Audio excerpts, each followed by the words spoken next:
క్రీస్తు శ్రేష్టమైన నామంలో నేటి ఆరాధన కూడి వచ్చిన మీ అందరికి కూడా నా హృదయపూర్వకమైన వందనాలు తెలియజేస్తా ఉన్నాను. దేవుని మహాకృప కనికరాలను బట్టి దేవుడి రీతిగా మనల్ని సజీవుల సంఖ్యలో ఉంచి మరొక ప్రభు దినాన ఆయన సన్నిధిలో మనం ఉండటానికి ప్రభువు సహాయము చేశారు. హల్లెలూయా. నేటి ధ్యానము కొరకు మత్తయి సువార్త 21వ అధ్యాయము, మత్తయి సువార్త 21వ అధ్యాయము 5వ వచనాన్ని అందరం కలిసి చదువుకుందాం.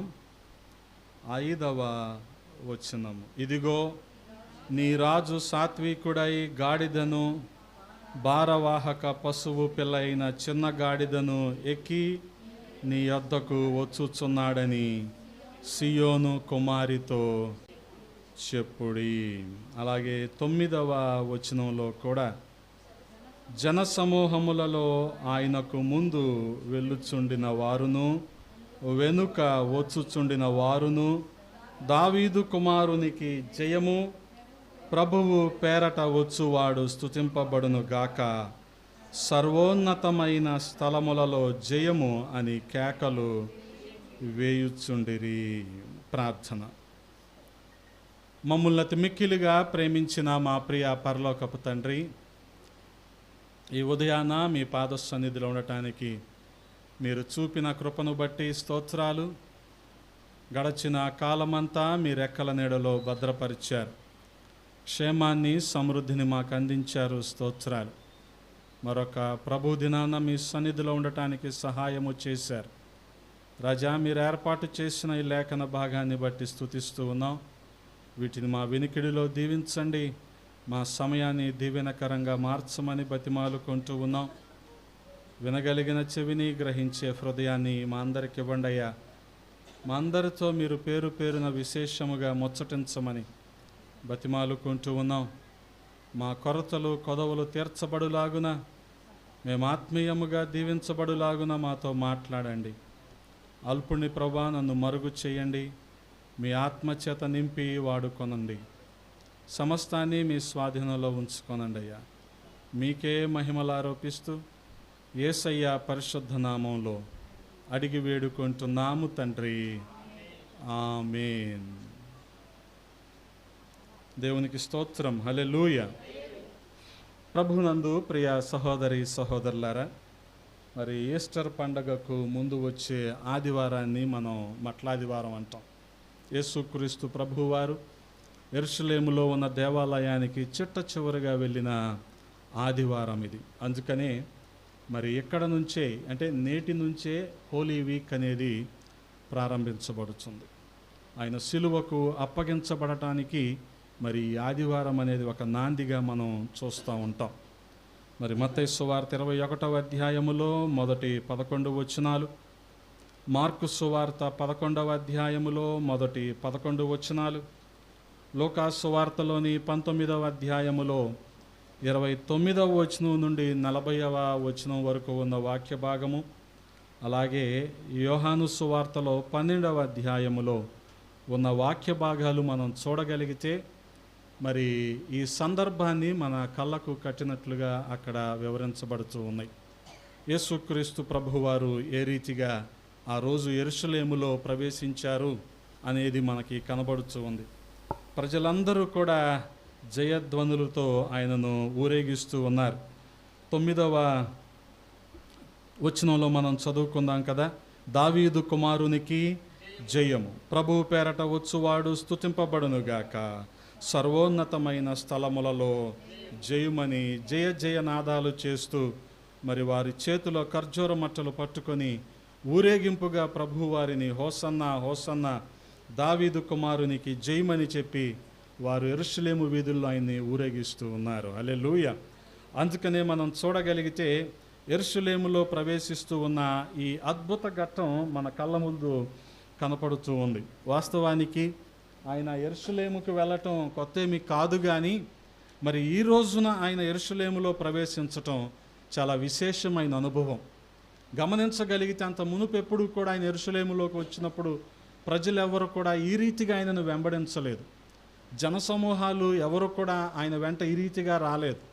కానీ ఇక్కడ మనం గమనించగలిగితే మరి ఆయన శిష్యులతో ఏమంటున్నాడు, ప్రారంభ వచనాల్లో మనం చూడగలిగితే, తరువాత యెరూషలేమునకు సమీపించి ఒలీవ చెట్ల కొండ దగ్గర ఉన్న బేత్పగేకు వచ్చినప్పుడు యేసు తన శిష్యులలో ఇద్దరిని చూచి ఏమంటున్నాడు, మీ ఎదుటనున్న గ్రామమునకు వెల్లుడి, వెళ్ళగానే కట్టబడి ఉన్న యొక్క గాడిదయు దానితోనున్న యొక్క గాడిద పిల్లయు మీకు కనబడును, వాటిని విప్పి నా యొద్దకు తోలుకొని రండి. ఎవడైనను మీతో ఏమైనను అని అవి ప్రభువు నాకు కావలసి ఉన్నవని చెప్పవలెను. వెంటనే అతడు వాటిని తోలిపెట్టునని చెప్పి వారిని పంపెను.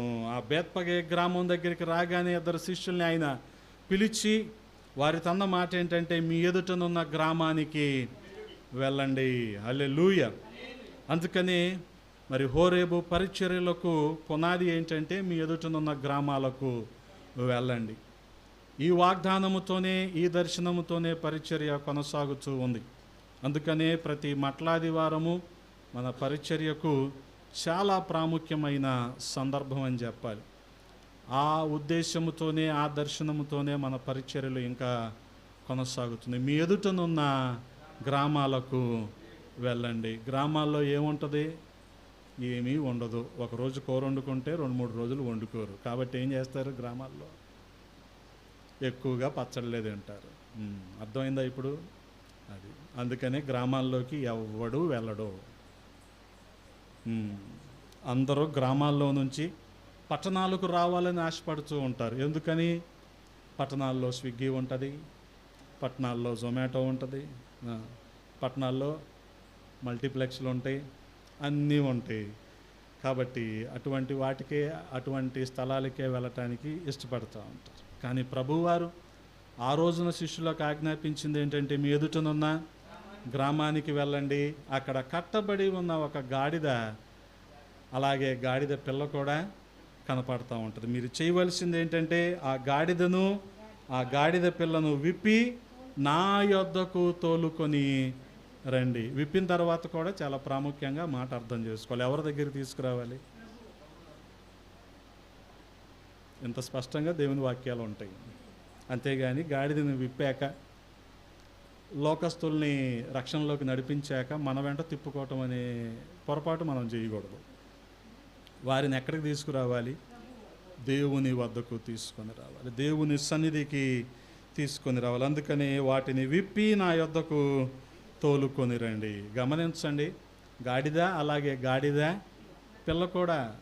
గాడిద ఎక్కడుంటే గాడిద పిల్ల కూడా అక్కడే ఉండాలి. గాడిద మందిరంలో ఉంటే గాడిద పిల్ల మంచం మీద దొర్లుతూ ఉండకూడదు. గాడిద పిల్ల కూడా ఎక్కడ ఉండాలి? గాడిద పక్కనే ఉండాలి. గాడిద మందిరంలో ఉంటే గాడిద పిల్ల ఎక్కడో గ్రౌండ్లో క్రికెట్ ఆడుతూ ఉండకూడదు. గాడిద పక్కనే గాడిద పిల్ల కూడా ఉండాలి. ఈ మర్మాలు మనం అర్థం చేసుకోలేకపోతే తర్వాత చాలా ఇబ్బంది పడుతూ ఉంటాం. అందుకనే గమనించండి, ఆ రీతిగా ఎవరైనా సరే మీతో ఏమైనా అన్నారనుకోండి, అది ప్రభువుకు కావలసి ఉంది అని చెప్తే వాళ్ళు ఏం చేస్తారు? వెంటనే తోలి ఇచ్చేస్తారు మీకు. అందుకనే గమనించండి, ఆ రీతిగా మనం చూడగలిగితే యేసుక్రీస్తు ప్రభువారు చెప్పిన ప్రకారము శిష్యులు ఆ గ్రామానికి వెళ్ళి అక్కడ కనిపించిన గాడిదను, అలాగే గాడిద పిల్లను కూడా కట్లు విప్పి వాటిని వెంటబెట్టుకొని వచ్చి వాటిపైన వారి బట్టలు వేశారు. అలాగే వాటి మీద యేసుక్రీస్తు ప్రభు వారిని కూర్చోబెట్టారు. వేలాదిగా జనసమూహం, వారు రోడ్డుకు ఇరువైపులా కూడా మరి ఆ కొమ్మలు నరికి, ఆ కొమ్మలు ఖర్జూర మట్టలతో ఆయనను ఊరేగిస్తూ ఉన్నారు. ఆ రీతిగా చూడగలిగితే అనేక సందర్భాలలో ఈ ఉదంతం మన కళ్ళ ముందు కనిపించే ఉంటుంది. కానీ యేసుక్రీస్తు ప్రభువు వారు యెరూషలేములోనికి వెళ్తున్న ఈ ప్రాముఖ్యమైన సందర్భంలో గమనించగలిగితే ఆయన వాస్తవానికి మరి శిలువ శ్రమలకు అప్పగించబడటానికి ఆయన సిద్ధపడ్డాడు. కాబట్టే ఆ రీతిగా ఆయన సిద్ధపడి దేవుని మాటకు విధేయత చూపించి ఆయన వెళ్తున్నట్లుగా మనం అర్థం చేసుకోవాలి. గమనించగలిగితే చాలా ప్రాముఖ్యమైన సంగతులు మనకు మట్లాదివారాన్న కనబడుతూ ఉంటాయి. మొట్టమొదటిగా చూడగలిగితే కొరింథీయులకు రాసిన మొదటి పత్రిక 15వ అధ్యాయము 55వ వచనాన్ని చదువుదామా? కొరింథీయులకు రాసిన మొదటి పత్రిక 15వ అధ్యాయము 55వ వచనం. ఓ మరణమా నీ విజయం ఎక్కడా?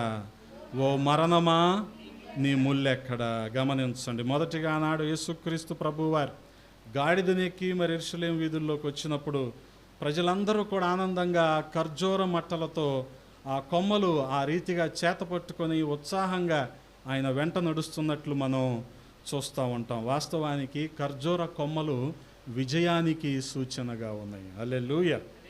ఖర్జూర కొమ్మలు విజయానికి సూచనగా ఉన్నాయి. అంటే వాస్తవానికి యేసుక్రీస్తు ప్రభువారు అతి త్వరలో మరణం మీద విజయాన్ని పొందబోతున్నాడు అనటానికి ఈ ఖర్జూర మట్టలు మనకు సాదృశ్యంగా కనబడుతూ ఉన్నాయి. ఆ రీతిగా వారు ఆ రోడ్డుకి ఇరువైపులా మరి ఆయనను ఊరేగిస్తూ ఖర్జూర మట్టలతో ఆయనను వెంబడిస్తున్నట్లుగా మనం చూస్తూ ఉన్నాం. ఆయన మరణాన్ని ఓడించి జయించబోతూ ఉన్నాడు అన్నదానికి ఇది మనకు సూచనగా కనబడుతూ ఉంది. అందుకనే రాయబడి ఉంది కదా, ఓ మరణమా నీ విజయం ఎక్కడా? ఓ మరణమా నీ ముల్లెక్కడ? ఎందుకనంటే ఆ మరణాన్ని యేసుక్రీస్తు ప్రభువారు జయించారు. హల్లెలూయా. అదే రీతిగా మనం చూడగలిగితే మరి జకర్యా గ్రంథము 9వ అధ్యాయం, జకర్యా గ్రంథము 9వ అధ్యాయము 9వ వచనంలో రాయబడిన మాట ఒకసారి చదువుతారా? సియోను నివాసులారా బహుగా సంతోషించుడి, యెరూషలేము నివాసులారా ఉల్లాసముగా ఉండుడి. నీ రాజు నీతిపరుడును రక్షణ గలవాడును దీనుడనై గాడిదను గాడిద పిల్లను ఎక్కి నీ యొద్దకు వచ్చుచున్నాడు. హల్లెలూయా. అందుకనే గమనించండి, ఇక్కడ మత్తయి సువార్త 21వ అధ్యాయములో మరి ఇక్కడ చెప్పబడిన జకర్యా గ్రంథంలోని 9వ అధ్యాయం 9వ వచనంలో ఉన్న ఆ ప్రవచనం ఇక్కడ నెరవేర్చబడుతూ ఉంది. మత్తయి సువార్త 21వ అధ్యాయంలో చూడగలిగితే 4వ వచనంలో రాయబడి ఉందిగా, ప్రవక్త వలన చెప్పబడినది నెరవేరునట్లు ఇది జరిగెను. అదేమనగా, ఇదిగో నీ రాజు సాత్వికుడై గాడిదను భారవాహక పశువు పిల్ల అయిన చిన్న గాడిదను ఎక్కి నీ యొద్దకు వచ్చుచున్నాడు. గమనించండి, ఆయన నీతిపరుడు, రక్షణ గలవాడు, దీనుడై గాడిదను గాడిద పిల్లను ఎక్కి నీ యొద్దకు ఆయన వస్తున్నాడు. యేసుక్రీస్తు ప్రభువారు యెరూషలేము వీధుల్లోనికి ఈ ఖర్జూర మట్టలతో రావటం అనేది మరణము మీద విజయం అయితే, ఈ రీతిగా గాడిదను ఎక్కి రావటం అనేది సమాధానానికి సూచనగా మనం అర్థం చేసుకోవాలి. గమనించండి, ఎప్పుడైనా రాజు గుర్రం మీద వచ్చాడు అంటే యుద్ధానికి వస్తున్నాడు అని గుర్తు. కానీ యేసుక్రీస్తు ప్రభువారు గుర్రం మీద రావటం లేదు, శాంతికి సూచనగా ఉన్న గాడిద మీద ఆయన ఎక్కి వస్తున్నాడు. హల్లెలూయా. గమనించండి, ఆయన ఆ రోజున గాడిద పిల్లనే ఎందుకు ఎంచుకున్నాడు అంటే, వాస్తవానికి మనిషి కూడా గాడిద లాంటి స్వభావము కలిగిన వాడే. అంత త్వరగా మచ్చిక చేయబడడు మనిషి. గాడిద కూడా అంత త్వరగా ఎవరికి అలవాటు అవ్వదు కదా. ఆ రీతిగా ఉన్న గాడిదను ఆయన ఆ రోజున ఎంచుకున్నాడు. ఈ రీతిగా లోకం అనే పాపంలో ఉన్న మనిషిని కూడా దేవుడు కోరుకున్నాడు. హల్లెలూయా. గమనించండి, సమాధానము లేక ఈ లోకంలో తిరుగుతున్న మానవుణ్ణి దేవుడు ఎన్నుకున్నాడు. అందుకనే ఆయన సమాధానం ఇవ్వటానికే ఈ లోకానికి వచ్చారు. ఆయన యెరూషలేములోనికి రావటం అనేది ఒకటి విజయానికి సూచన అయితే, రెండవది ఆయన మనకిస్తున్న శాంతికి సమాధానానికి సూచనగా ఉంది. ఇటువంటి గాడిదతో పోలిక బహుశా ఇంకెక్కడ కూడా మనం చూడలేం. వాస్తవానికి ఆయన ఎప్పుడు కూడా మనిషిని రకరకాల జంతువులతో పోల్చి ఆ జంతు స్వభావాన్ని బట్టి మనిషిలో కూడా ఇటువంటి స్వభావాలు ఉంటాయి, వాటిని సరిచేసుకుంటే తప్ప మన దేవునితో సమాధాన పడలేము అని చెప్పిన సందర్భాలు చాలానే ఉంటాయి. అందుకే వాస్తవానికి మనల్ని మనం గాడిదతో కంటే గొర్రెపిల్లతో ఎక్కువగా మనం పోల్చుకుంటూ ఉంటాం కదా. ఒక వ్యక్తికి 100 గొర్రెలు ఉన్నాయి, అందులో ఒకటి మాత్రమే తప్పిపోయింది. ఇటువంటి గొర్రెలతోనే మనం పోల్చుకుంటూ ఉంటాం. ఎందుకని? గొర్రెను చూడంగానే ఎవరికైనా కాస్త ఎత్తుకోవాలనిపిస్తుంది, ఆడుకోవాలనిపిస్తుంది. గాడిదని చూస్తే ఆడుకోవాలనిపిస్తుందా? దాని దగ్గరికి వెళ్తే అది ఎక్కడ తొందొద్దు అనే రకమైన భయం ఉంటుంది కదా. అందుకని గాడితో ఎవరో ఆడుకోరు. అందుకని మనం కూడా ఏం చేస్తాం, స్వభావం ఎలాగున్నా సరే గొర్రెతోనే పోల్చుకోవటానికి చూస్తూ ఉంటాం. ఆ ఒక్కటి తప్పిపోయింది అనుకోండి, యేసుక్రీస్తు ప్రభువు వారు గొర్రెల కాపరిగా ఉండి చేసిన పని ఏంటంటే ఆ ఒక్కదాన్ని వెదకటానికి వెళ్ళాడు.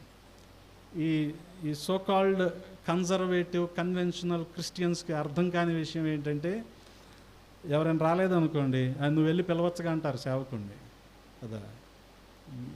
ఎవరికి ఏమి ఎక్కువైపోయి వెళ్ళిపోయిందో మనకెందుకు సార్ కదా. తప్పిపోయాడు కుమారుడు, తండ్రి వెళ్ళి పిలిచాడా? ఆడికి కడుపు కాలినప్పుడు ఆడు తిరిగి వచ్చాడు. ఎందుకు తిరిగి వచ్చాడు? ఆడికి అక్కడ అన్నం లేదు, ఆ రోజున తిరిగి వచ్చాడు. ఇది అర్థం చేసుకోరేంటి జనాలు కదా. అది ఆ రోజున 100లో 1 తప్పిపోయిందంటే దాని అజ్ఞానం. ఈ రోజున 2 కుమారులుండి 1 కుమారు ఇంట్లోంచి వెళ్ళిపోయాడు అంటే ఇది వీడి అవివేకము, అవిధేయత. దీనికి కూడా బతిమలాడాలా కదా. ఎన్ని సంవత్సరాల నుంచి చదువుతున్నాం మనం బైబిల్.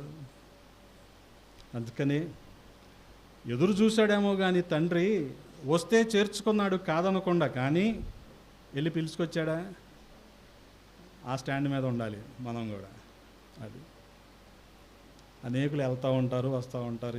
ఎందుకంటే కొన్నిసార్లు ఆశీర్వాదాలు కూడా మనిషికి వెక్కసం అయిపోతూ ఉంటాయి. నేను కుయ్యకపోతే ఈ ఊరు మేల్కొనదనే అంత గర్వాంధకారంలో ఉంటే కష్టం. తర్వాత రోజు ఏం చేయాలి? దాన్ని కోసేయాలి. బాదం పప్పే పెడతావో, జీడిపప్పే పెడతావో, కాస్త పోస్తావో పందానికి ముందు, మొత్తానికి అది తర్వాత సంగతి ఏంటి అంతే. అందుకని లీన్ రామోజీరావు జాగ్రత్తగా లీన్ రామోజీరావు వెయిట్ లాస్ అయిపోయాడు పాపం.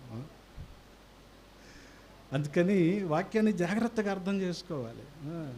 మన పోలిక కూడా జాగ్రత్తగా ఉండాలి. ఇంత లోతుగా, ఇంత మర్మగర్భంగా అర్థం చేసుకోవాలంటే అంత వివేకము, అంత దేవుని నడిపింపు అవసరం మనకి. అది లేకుండా మనం ఏమీ చేయలేం. అందుకని వాస్తవానికి గాడిద పిల్ల ఆ రోజున మాట వినదు, కానీ ఆయన దాన్నే ఎంచుకున్నాడు. దాని మీద ఎక్కి ఆయన సమాధానంతో యెరూషలేములోనికి వస్తున్నాడు. హల్లెలూయా. అదే రీతిగా మరొక మాటను కూడా మనం జ్ఞాపకం చేసుకుందాం. 118వ కీర్తన 26వ చరణంలో రాయబడి ఉన్నది, గమనించండి. 118వ కీర్తన 26వ చరణం. యెహోవా పేరట వచ్చువాడు ఆశీర్వాదమొందును గాక, యెహోవా మందిరములో నుండి మిమ్మును దీవించుచున్నాము. గమనించండి, యెహోవా పేరట వచ్చువాడు. వాస్తవానికి యేసుక్రీస్తు ప్రభువారు గాడిద పిల్లను ఎక్కి వచ్చేటప్పుడు ప్రజలందరూ కూడా హోసన్నా హోసన్నా అని కేకలు వేస్తున్నారు. హోసన్నా అంటే రక్షకుడు అని అర్థం, అంటే ప్రభువు రక్షించేవాడు అని అర్థం. బహుశా వాళ్ళు అనుకున్నారు ఈయన పరిపాలించే రాజుగా వస్తున్నాడు, ఈయనే మనల్ని రక్షిస్తాడు అని అనుకున్న ఒక కోణంలో ఉంటే, వాస్తవానికి ఆయన పాపాల నుంచి రక్షిస్తాడు అని ఎంతమందికి అర్థమైంది ఆ రోజున తెలియదు. అందుకని ఈ రోజున హోసన్నా అన్నవాళ్ళే మళ్ళీ శుభ శుక్రవారాన్న ఏం చేశారు? సిలువ వేయండి అన్నారు.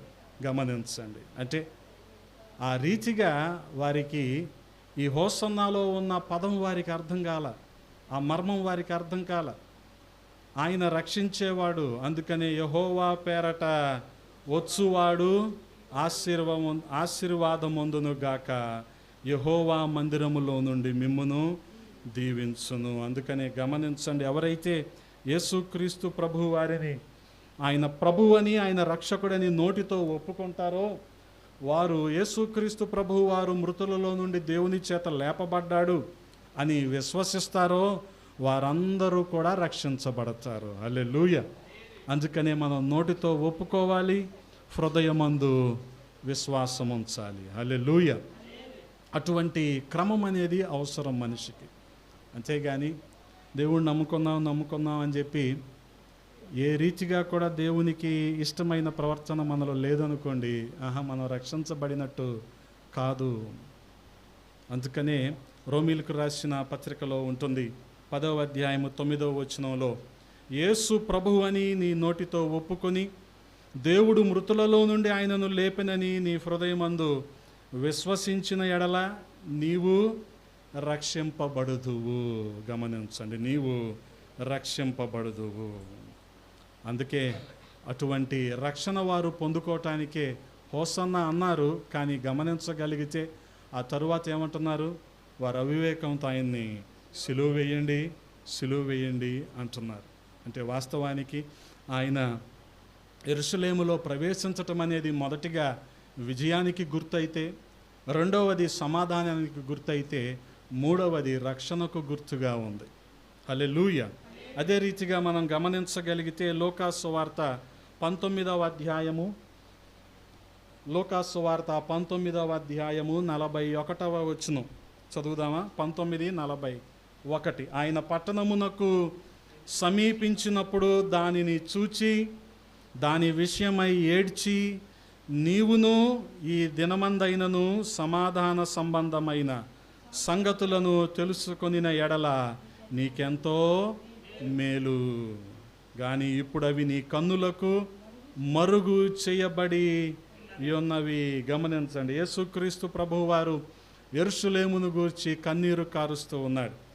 ఈరోజు రక్షకుడు మా కొరకు వచ్చాడు, హోసన్న జయము అని ఊరేగిస్తున్న వాళ్ళు రేపు ఆయనను ఖచ్చితంగా సిలువ వేయండి అని నిందిస్తారు అని ఆయనకు తెలుసు. అందుకనే ఆయన అంటున్న మాట ఏంటి?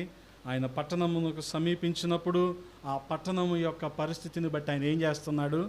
ఏడుస్తున్నాడు. అందుకనే గమనించండి, ఈ దినమైనా సరే సమాధాన సంబంధమైన సంగతులను తెలుసుకుంటే అది ఎంతో మేలు. వాస్తవానికి ఆయన ఇచ్చే భౌతిక సంబంధమైన ఆశీర్వాదాల కంటే రక్షణ, నిత్య జీవము, పరలోక రాజ్యం అనే నిత్య ఆశీర్వాదాలు మనకుంటే ఎంత మేలు కదా. వీటి గురించిన ఎరుక ఏమాత్రం లేకుండా భౌతిక సంబంధమైన ఆశీర్వాదాల కోసమే మనిషి పాకులాడుతూ ఉంటాడు. ఈలోపు పెద్ద భక్తులు ఏమంటారంటే, ఆశీర్వాదం లేకుండా ఎలాగండి. ఇంకా సీనియర్ సేవకులు ఏమంటారు, కాస్త గుడ్డి సేవకులు, ఆశీర్వాదించడానికే దేవుడు నిన్ను పిలిచాడు. బాగానే ఉంది, పిలిచాడు కరెక్టే, కానీ నువ్వు ప్రవర్తన మార్చుకోవా, పరిస్థితి మార్చుకోవా, పద్ధతి మార్చుకోవా కదా, దేవునికి ఆయాస్కరమైన విడిచిపెట్టుకోవా, ఇవన్నీ తీసేసుకోకుండా ఆశీర్వాదం ఎక్కడి నుంచి వస్తుంది? కానీ గమనించండి, ఈ రోజున ఇన్స్టంట్ బ్లెస్సింగ్స్ అంటే అకస్మాత్తుగా మనకు ఆశీర్వాదాలు వచ్చేయాలి, వెంటనే వచ్చేయాలి, లేకపోతే చాలా కష్టం. దేవుణ్ణి కూడా నిందించే విశ్వాసులు తయారైన రోజులు.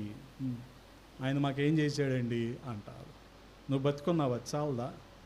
ఇంకా ఆయన ఏం చేయాలి మన కోసం కదా. మనకేమైనా రాజధానిలో 5 ఎకరాలు ఇవ్వాలా కదా? 5 ఎకరాలంటే రాజధానిలో 30 కోట్లు ఇవ్వాలా ఏంటి? ఏం చేసుకుంటావు 30 కోట్లు కదా? పిల్లల్ని బద్దకస్తులను చేయటం కాకపోతే ఏం చేసుకుంటారు ఇల్లు? కానీ జనాలకు కావాల్సినవి అవి. అంతేగాని రక్షణ, నిత్య జీవము, పరలోక రాజ్యము, ఇవి అసలు వీటి గురించిన అవగాహనే, వీటి గురించిన ధ్యాసే ఈ రోజున మనిషికి ఉండటం లేదు. యేసుక్రీస్తు ప్రభువారు కూడా యెరూషలేమును బట్టి కన్నీరు కార్చిన దానికోసమే. వాళ్ళకి సమాధాన సంబంధమైన విషయాలు ఏంటో వాళ్ళకి అర్థం కావట్లేదు. ఎందుకంటే వాళ్ళ కళ్ళు ఏమైపోయినాయి? వాళ్ళ కంటికి అవన్నీ మరుగైపోయినాయి, వాళ్ళ కళ్ళు మూయబడ్డాయి. ఈ రోజున కూడా అనేకుల కళ్ళు మూయబడతా ఉన్నాయి. గమనించండి. ఎందుకనంటే వారు అటువంటివి చూడకుండా మరి రేబాన్ పెట్టుకుంటారో లేకపోతే కంటికి ఏం పెట్టుకుంటారో ఉంటాయిగా, కరుణానిధి కళ్ళద్దాలు ఉంటాయా, అవి పెట్టుకుంటారేమో. అందుకనే వాక్యంలో ఉన్న సంగతులు వాళ్ళకి కనపడవు. వాస్తవానికి వినటం వలన విశ్వాసం కలుగుద్ది, కాదంటలేదు. కానీ వినటం కంటే చదివి ధ్యానించి వాటిని అర్థం చేసుకొని అనుసరిస్తే ఇంకా మంచిది, ఇంకా మంచిది. కానీ చదివేంత సమయం మనకు అపవాది ఇవ్వట్ల. ఈ రోజున ఏదో ఒక రకమైన కాలయాపన, లేదా మనిషిని ముమ్మరంగా ఏదో ఒక పనిలో పెట్టేయటం, బిజీనెస్. ఆ బిజీలో మనిషి చదివే అవకాశం ఉండట్లా. గమనించండి. వాస్తవానికి మనకి బైబిళ్ళు కరువై కాదు, లేకపోతే బోధకులు కరువై కాదు. అంత్యదినాల్లో వాక్యం కరువైపోద్దంటే స్వచ్ఛమైన బోధ, వాక్యానుసారమైన జీవితాలు కరువైపోతాయి. అది బైబిల్ది ఏముంది? ఒకప్పుడు 180 రూపాయలకు వచ్చేది, ఇప్పుడు 400 పెడితే వస్తుంది బైబిల్. అవేమీ కరువులో లేవు. మనం చదవటమే కరువు, మనం దీన్ని అనుసరించటమే మన లోపం. గమనించండి. ఆ రీతిగా మన కళ్ళు ముయ్యబడుచు. ఇక్కడ యెరూషలేము వారి పట్ల కూడా దేవుడు అదే బాధపడుతూ ఉన్నాడు. ఈ సమాధానమైన సంగతులు తెలుసుకుంటే చాలా మంచిది, కానీ ఇప్పుడు ఏమైపోయినాయి? నీ కన్నులోకి అవి మరుగు చేయబడ్డాయి. గమనించండి. ఇటువంటి విషయాలు, నిత్య సంబంధమైన విషయాలు, పరలోక రాజ్య సంబంధమైన విషయాలు జనాలు మాట్లాడుకోవటానికి ఇష్టపడలేదు. ఎంతసేపు మెటీరియల్ బ్లెస్సింగ్స్. అందుకనే మనం గమనించగలిగితే యేసుక్రీస్తు ప్రభువు వారు యెరూషలేములోనికి రావటం అనేది మొదటగా విజయానికి సూచన అయితే, రెండవది సమాధానానికి సూచన అయితే, మూడవది మరి రక్షణకు సూచన అయితే, మరి నాలుగవది గమనించగలిగితే, మూడవది రక్షణ, నాలుగవది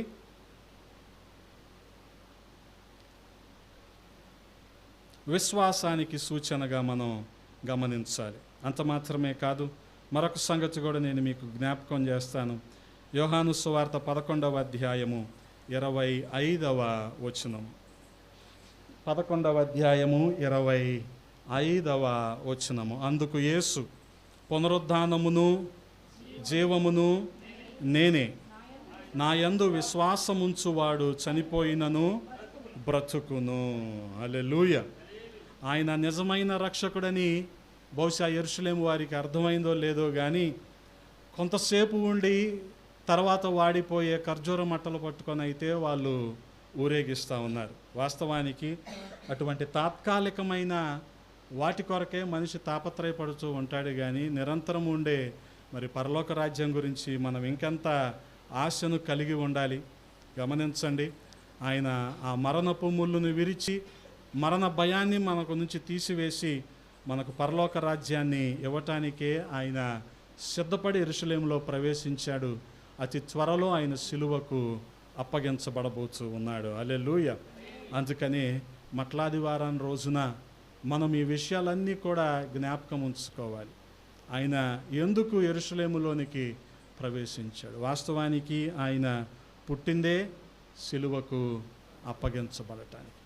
ఆయన సిలువ మీద మరణించిందే పునరుద్ధానుడు అవటం కోసం. కాబట్టి క్రిస్మస్ లేకుండా గుడ్ ఫ్రైడే లేదు, గుడ్ ఫ్రైడే లేకుండా ఈస్టర్ కూడా లేదు. అంతేగాని గుడ్ ఫ్రైడే రోజు ఏమీ తినకూడదు, ఏమీ చేయకూడదు, ఈస్టర్ రోజు కొత్త బట్టలు వేసుకోవాలి, కొత్త వస్తువు ఒకటైనా కొనుక్కోవాలి, ఇలాంటి ఆలోచనలు మనిషికి ఉంటున్నాయి. కానీ అయ్యో, ఆయన మరణించి సమాధిలోంచి తిరిగి లేచింది మనకు అటువంటి నిత్య జీవాన్ని ఇవ్వటానికే. ఆయన పునరుద్ధానుడై లేచాడు అన్న సంగతి ఎవరు గ్రహించలేకపోతా ఉన్నారు. అందుకనే గమనించండి, యేసు పునరుద్ధానమును జీవమును నేనే, నా యందు విశ్వాసముంచువారు చనిపోయినా సరే మరలా బ్రతుకుతారు. హల్లెలూయా. గమనించండి, చనిపోయినా తిరిగి బ్రతుకుతారు. అందుకే ఈ రీతిగా పునరుద్ధానం అనేది ఉంది అనటానికే ఆయన యాయిరు కుమార్తెను బ్రతికించాడు. నాయిను గ్రామంలోని విధవరాలు కుమారుణ్ణి ఆయన బ్రతికించాడు. ఇక్కడ 11వ అధ్యాయము యోహాను సువార్తలో లాజరును సమాధిలో నుంచి కూడా ఆయన లేపాడు. హల్లెలూయా. ఎవరైతే ఆయన యందు విశ్వాసం ఉంచుతారో వారు చనిపోయినా సరే తిరిగి బ్రతుకుతారు. అటువంటి నిత్య జీవము మరి ఆయన యెరూషలేములోనికి వస్తూ ఆయన ప్రకటించాడు. ఆయన వస్తున్నాడు అంటే ఏదో సాధారణంగా వాడుకగా ఊరేగింపుగా రావటం కాదు. ఆయన రావటం వెనక ఇన్ని విషయాలు దాగి ఉన్నాయి. ఆయన రాకలో విజయం ఉంది.